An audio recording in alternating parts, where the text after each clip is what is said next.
Hoy, lalaki! Sumusuwa na ako sa pag-inom mo, ha?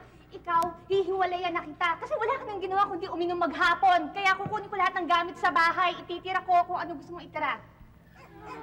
Pwede ba tiran mo na lang ako ng yelo?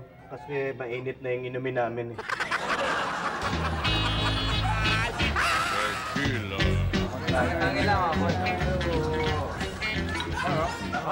Pare, tagay pa! Itay! Tigil nyo na daw yung pag-inom nyo dito. Napasundo na kayo ni Inay at samahan nyo daw dun sa bahay. Sabihin mo sa akin! Anong ginagawa ng nanay mo sa bahay? Anong ginagawa niyo? Ano? Naglalasing din o!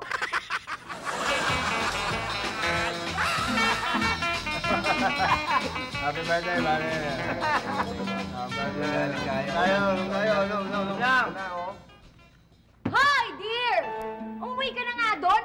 Maghapon ka na nakikipag-inuman dyan. Hindi na kayo naghiwalay. Baka mami magkapalit kayo ng mukha, ah. Uuwi na ako. Magbabago buhay na ako. Uuwi na ako.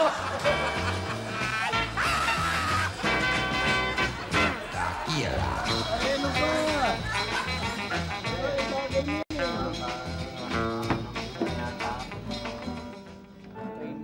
Hoy, Benden! Wala ka na bang gagawin kundi magpag-inumin sa pari mo? Mag-asawa na tayo, baka nakakalimutan mo yan. Kaya nga ako umiinom para makalimutan ko eh.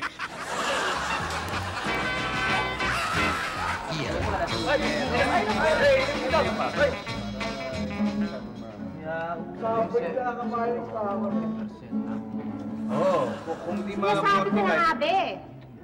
Sabi mo, gagabihin ka dahil may meeting kayo ng boss mo. Tapos ngayon, nandito ka nakikipag-inuman?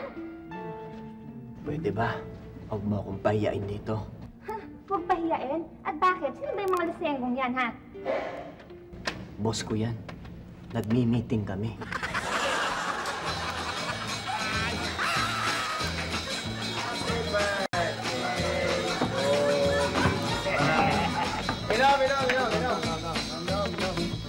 Hoy!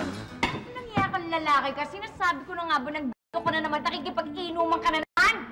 Nay, hindi naman po ako nakikipag-inuman eh. Ah, ganon. Hindi ka nakikipag-inuman? Anong ginagawa mo sa mga umpukang mga lalaking yan? Eh, tumi-table po.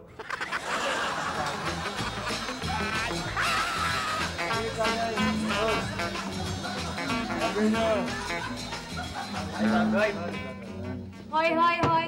Magaling na lalaki, pwede ba? Umalis kayo, tigilan ang pag-inom ng alak na yan. Bakit ko naman titigilan ang pag-inom ng alak? Ha? Walang niya ka. Akin yan, ako bumili niyan.